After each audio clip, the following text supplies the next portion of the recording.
Hey YouTube, this is Either Am I. I know what I was led to do today goes against what I said the other day. I still feel the same way, but I'm going to do what I'm led to do today. So I hope you enjoy this blog. This blog is by gatewayafrica.com.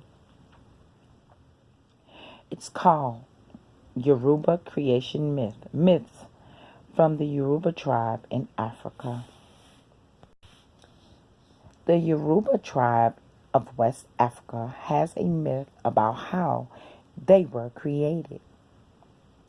In the beginning, there was only the sky above, water and marshlands below.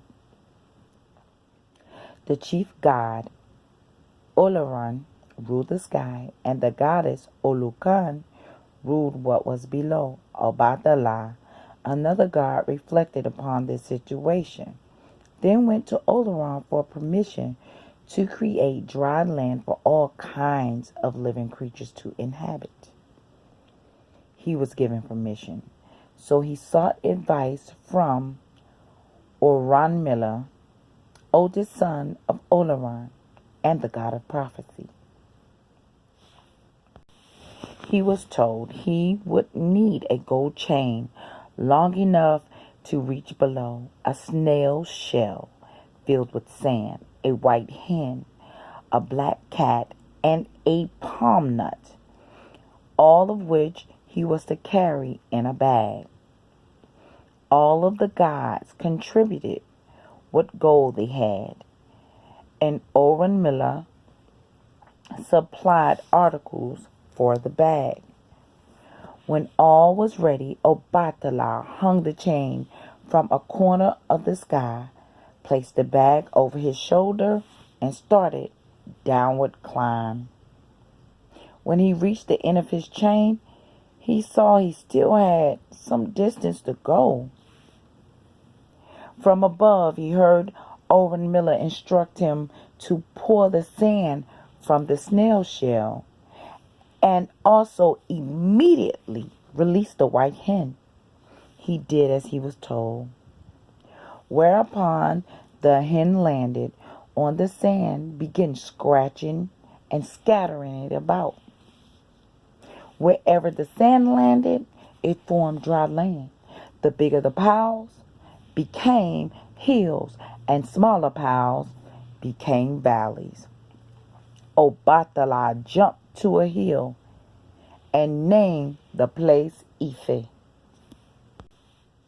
The dry land now extended as far as he could see.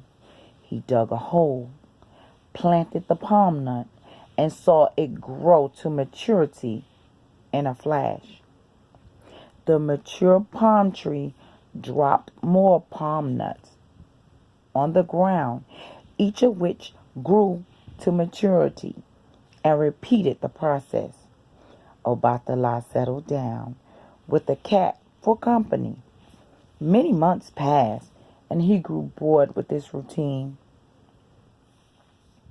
He decided, to create beings like himself to keep him company. He dug into the sand and soon found clay which to mold figures like himself, and started on his task. But he soon grew tired and decided to take a break. He made wine from a nearby palm tree and drank bowl after bowl. Not realizing he was drunk, Obatala returned to his task of fashioning new beings. Because of his condition, he fashioned many imperfect figures. Without realizing this, he called out to Olaran to breathe life into his creatures. The next day, he realized what he had done and swore never to drink again and take care of those who were deformed, thus becoming the protector of the deformed. The new people built huts as Obatala had done, and soon Ife prospered and became a city.